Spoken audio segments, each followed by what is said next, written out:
I took my entire family to Korea last summer. You're brave. It was a huge trip. It was for 3 weeks, the first time they ever flew internationally. And if you remember, I hung out with you just before I left. Mm-hmm. And you asked me, how are you feeling? Are you excited about the trip? And I said, I am so excited that I'm already disappointed.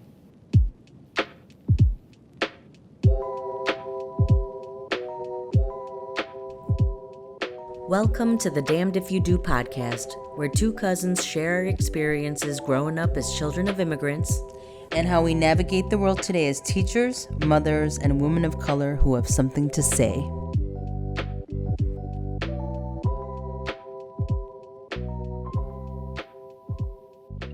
Welcome to the Damned If You Do podcast. Thanks so much for joining us. So, since Thanksgiving is around the corner, of course, I know it's very topical, but, gratitude comes to mind for a lot of folks, or we want to at least think about gratitude. And I was thinking about that, and I wanted to think about gratitude toward yourself and your life that you've built, and of course, all the people who that may impact.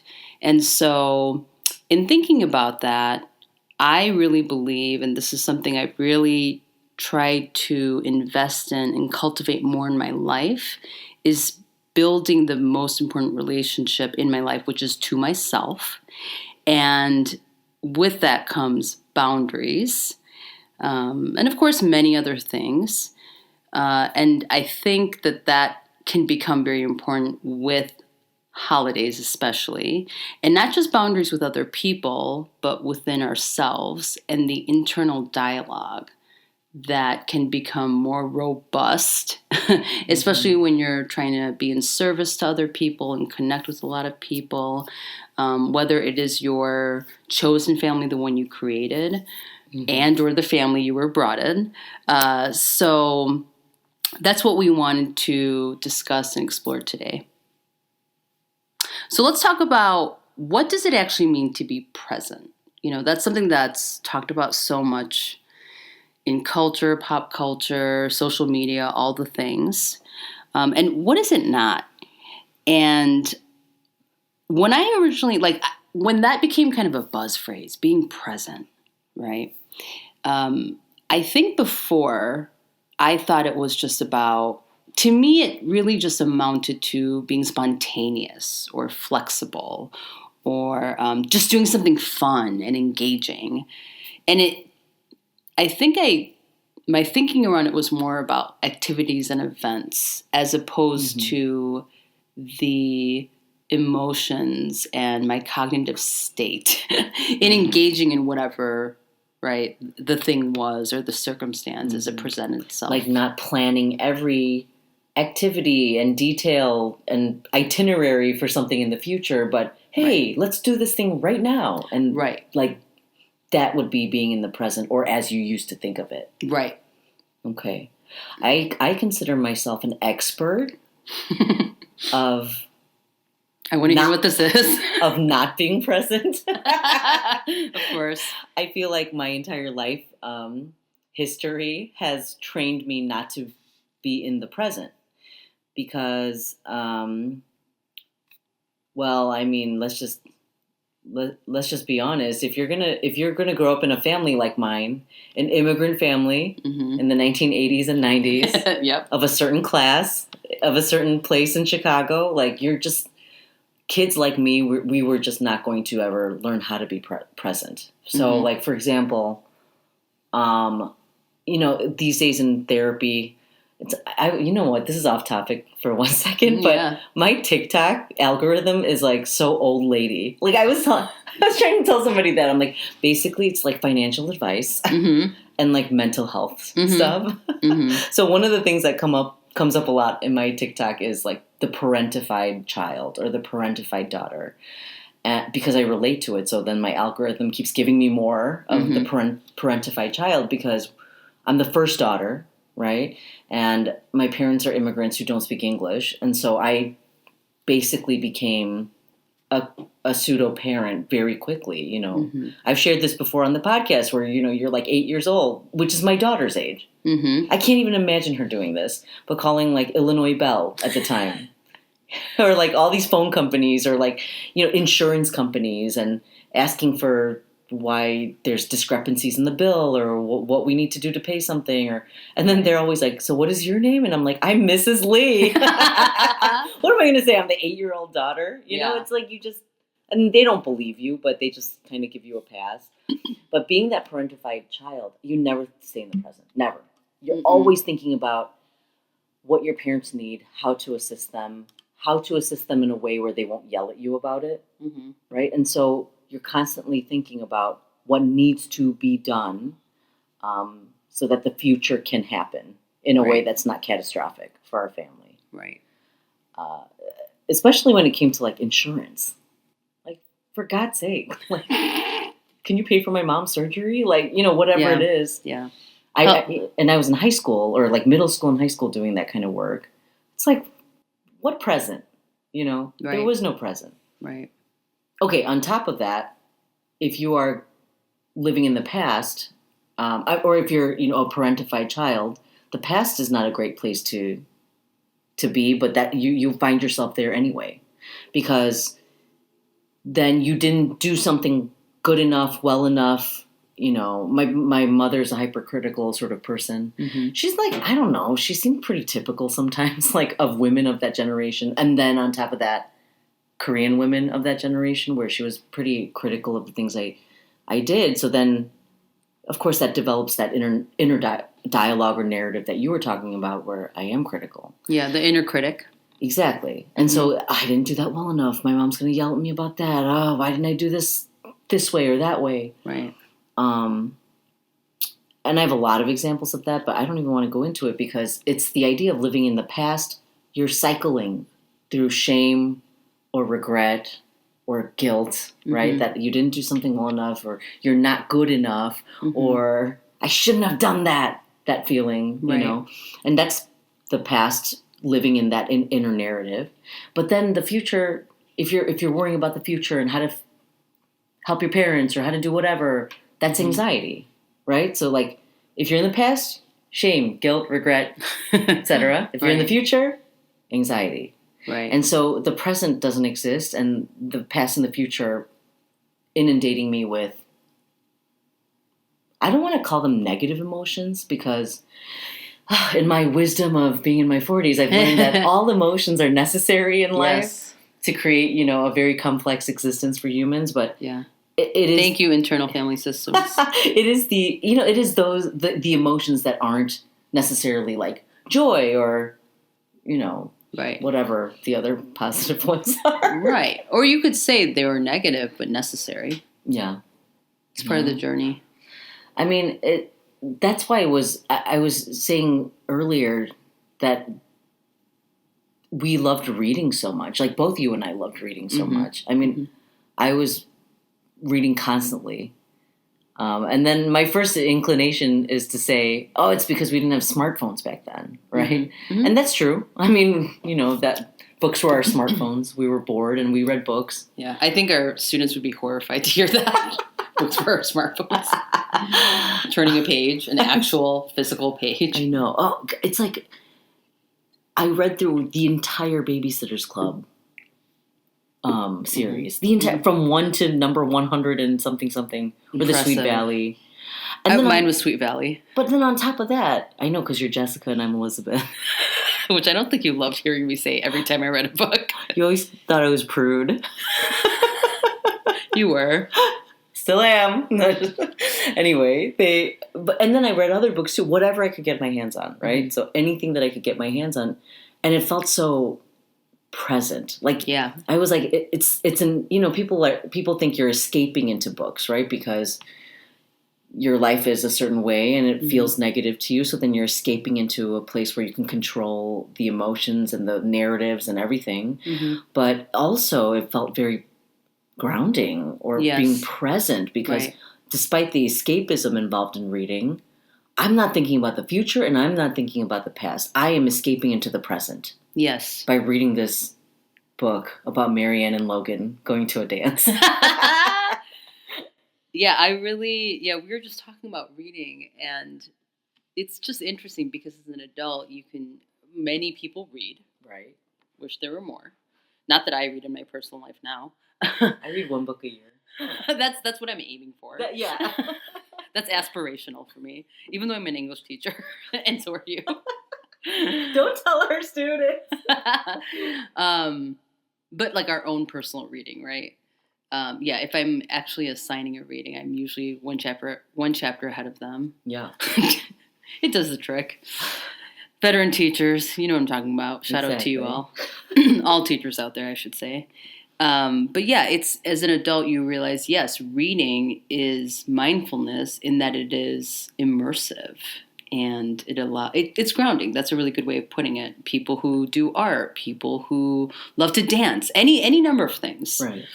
Like it's not fair to just say it's escapism because really it's a method to help you remain in the present at the moment. Yes. Despite my intent to escape. Right. And it's just for yourself. And I think that really delineates that kind of experience versus all the things that we felt put upon or that we were so obligated to do growing up in our homes. Because I was definitely parentified in my own way. My parents are dissimilar in that, my mom got her master's here. My mom already spoke English before she came here to some extent, and she had to. It was out of necessity to be a nurse. And then my dad very slowly acquired English because he went to night school and took classes, and that's how they started creating their Korean American community, through church, through English ESL classes. But my parents were they're completely type A. Very high achievement, high expectation home. A lot of you people know what I'm talking about. And, I didn't say high accomplishment because I never felt like I met up to those expectations. Not that my mom ever made me feel that way. I'm talking about you, Dad. But, and living with their very type A, always planning. I mean, I will credit my dad and mom to being very fastidious, working hard. I've talked about this before in our earlier episodes. My dad was a financial whiz, owned a lot of successful small businesses, great financial steward. But there was very much this ethos of you have to plan. There's nothing that hard work and good planning and having the sight and the vision and to constantly toil toward it every day. If you have those things, you can achieve anything. So in that sense, my dad very much subscribed to being the successful immigrant story, in theory. God, listening to you talk about your dad, this is why you strive so hard toward the purpose of mediocrity. It is truly an antithesis to him and the home I grew up in. I recently talked about this with some of my friends and colleagues at work, where a lot of them have older kids who are applying for colleges, and they feel very nervous about it. Of course, it's a nerve-wracking process for most people. Not even accounting for, not even just trying to get into good universities, quote unquote, but also financially, all the things, right? It's ridiculously expensive. What do we choose? How do we navigate it, right? But I told them, and I hope this proves to be true. Mine are still little. They're 4 and 8 years old. I work in a neighborhood school, which is very neighborhood. You don't have to test in, we have half of our school is Hispanic, Latinx, over 50%. We have over 93% low income, reduced or free lunch. That's the situation, and I would be happy for my kids to go to the school I work in. I don't want to cultivate a high achievement home. I don't. I want to cultivate a growth mindset home. Beautifully said. intentionally carve out what you may like. And of course, I'm going to present it to you because you're little and you don't know. You have no idea what you may or may not be interested in. I mean, my kids already showed me that, but they won't know until I really expose them, sure. But I want to give them a lot of agency and a lot of encouragement to fail. Right. And work through it. Right. It's what I think we're missing these days, like letting people fail. Yep. Actually, it brings me back to my point of anxiety. It's like this fear of failure. Yep. That I'm going to fail my parents, that I'm going to fail the duties that I have, the obligations that I have. I'm going to fail in the way that I turn out based on what they thought I should be. Right. I gave it up pretty quick. I was like, I can't deal with this sort of anxiety. I'm like, I can't do it. I gave it up pretty quick, like in junior high. After like the third time my mom like totally shattered my like belief in myself. I'm like, I'm done with that. I'm going to live my life however I want. Yeah, absolutely. And like, let's think about that as adults, right? As adults, wives, moms, teachers, it's constant planning. It's constant. Let's talk about teaching. That is one of it has been surveyed, and a lot of you may already know this, but there's like 4 or 5 professions that produce the most cortisol and that demand, by the nature of the job, the number of decisions or the sheer decision fatigue that you experience when you're making literally thousands of decisions every day. And for us as teachers, it's clearly for our students, but even one class alone, in my school, typically there was at least 25 kids, up to, could be over 40. Yeah. So even having to do that and then coming home and taking care of your own home and being the household manager and planning the calendars, the appointments, all the things, it's decision fatigue. And sometimes when I come home from work and my husband's like, what do you want to eat for dinner? I get annoyed. I get almost angry because I'm like, I don't know. Yeah. Even though I've made these like much more meaningful, high-stake decisions during the day, it reduces me to the point where I literally can't decide if we should eat Korean or well, the answer is Italian. Yes. Korean, yes. Girl, true that.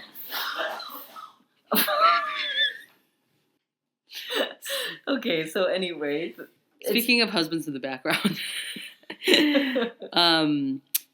yeah, and it's just, and I think for a lot of us, especially like modern day middle class society, right? Or like just folks who work and have families, it's hard not to numb out and disassociate throughout parts of your day from this decision fatigue. Yeah. And from always constantly having to either plan and or respond to whatever XYZ is required right now.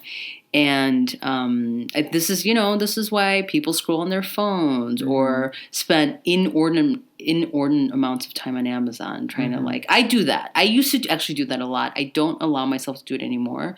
This cost-benefit analysis, right? Like, do I buy these floaties or these floaties?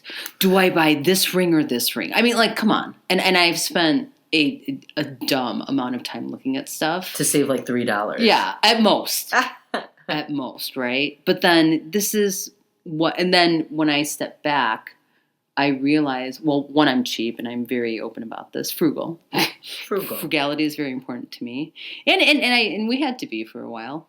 But also it's this, I think it is this mindset of having to plan, having to be financial stewards, to all of it is to like mitigate bad outcomes. If I just put more labor into it, if I put a little more thought into it, then surely it will amount to good things. Right.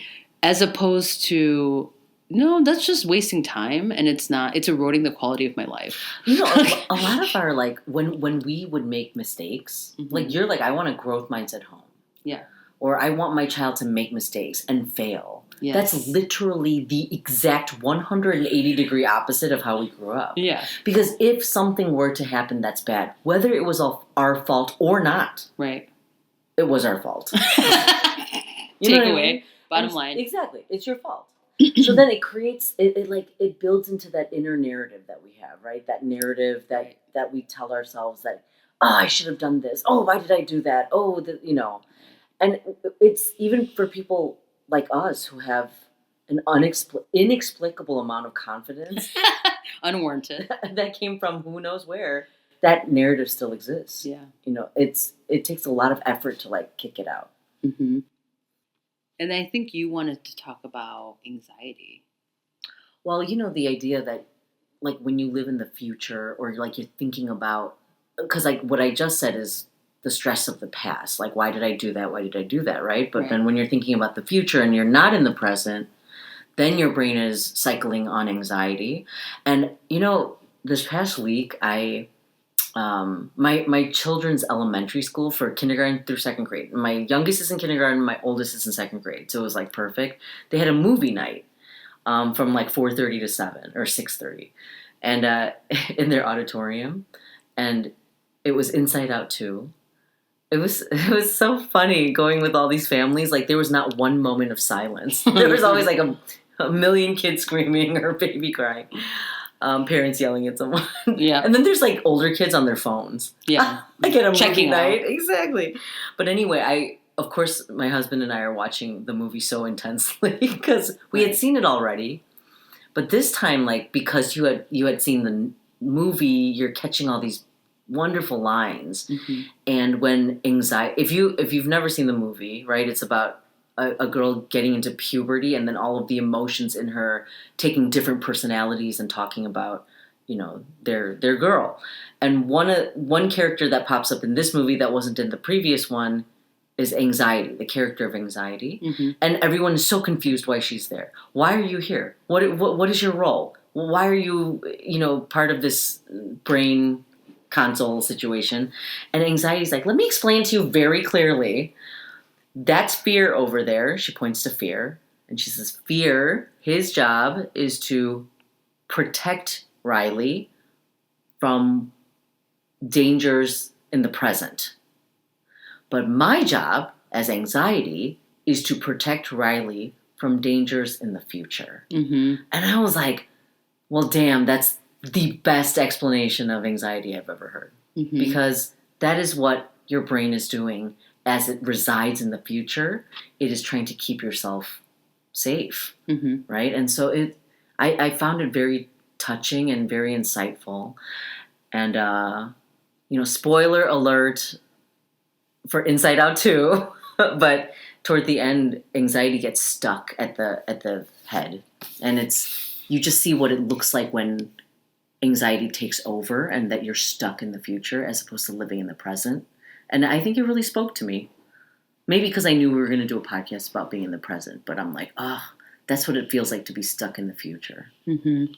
And a lot of you might be familiar with this or not if you haven't seen Inside Out. But what's brilliant about Inside Out, it is a kids movie, family-oriented movie. Mm-hmm. But the different selves or different personalities that appear in the main character that are represented by major emotions actually is representative of internal family systems, or that's our interpretation of it, mm-hmm. right? And talk to us a little bit about what IFS or internal family systems Do you remember when you said to me, oh my God, I think Inside Out is based on internal family systems, and I told you it is based on... confirmed by your therapist, confirmed by my therapist, and then I looked it up, and it's that is what it's based on, the movie and how it creating these different personalities for the emotions that are mm-hmm. in Riley. I didn't even know that, and she made me watch the movie because she's like, you need to. It's a really great, representation for how IFS works. It is a type of psychotherapy made. It's literally made by a psychologist named Dr. Richard Schwartz. And he,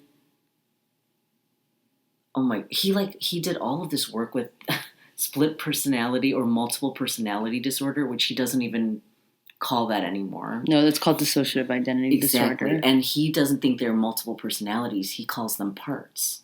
Mm-hmm. And he realizes those parts exist in all of us, actually. It's just how much we can dissociate from one part to the other. Most of us don't, right? But what IFS is basically saying is that there is a self at the center of who you are.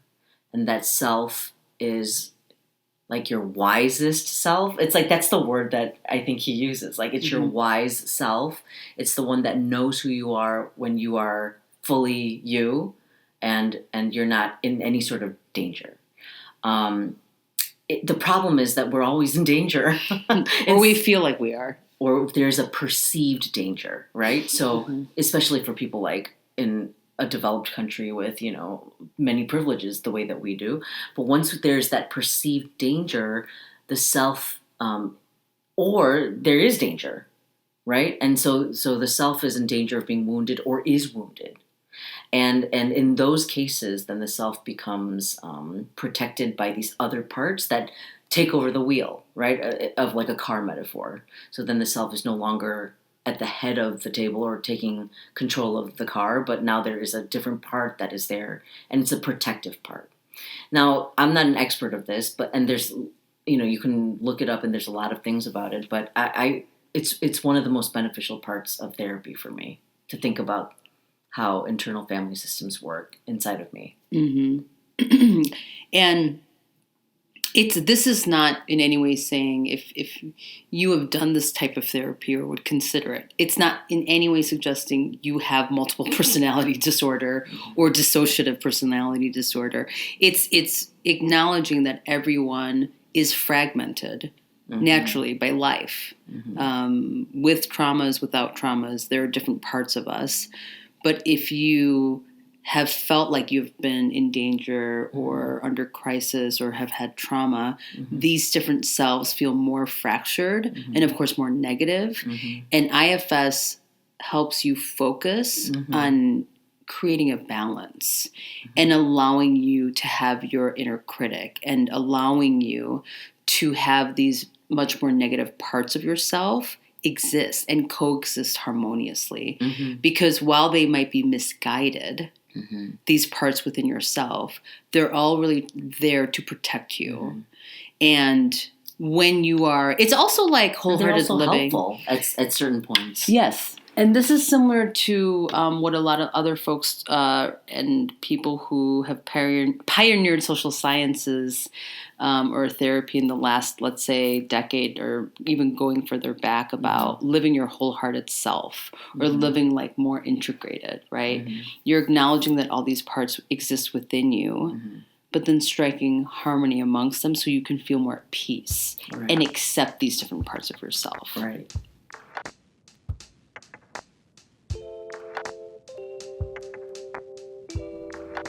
Thanks to Mia, our producer extraordinaire. And to Clark for this awesome music we got for free, $99. You can find us on YouTube, Apple, Spotify, or wherever. You can also email us at damnedifyoudopodcast@gmail.com. It's a mouthful, but you're worth it.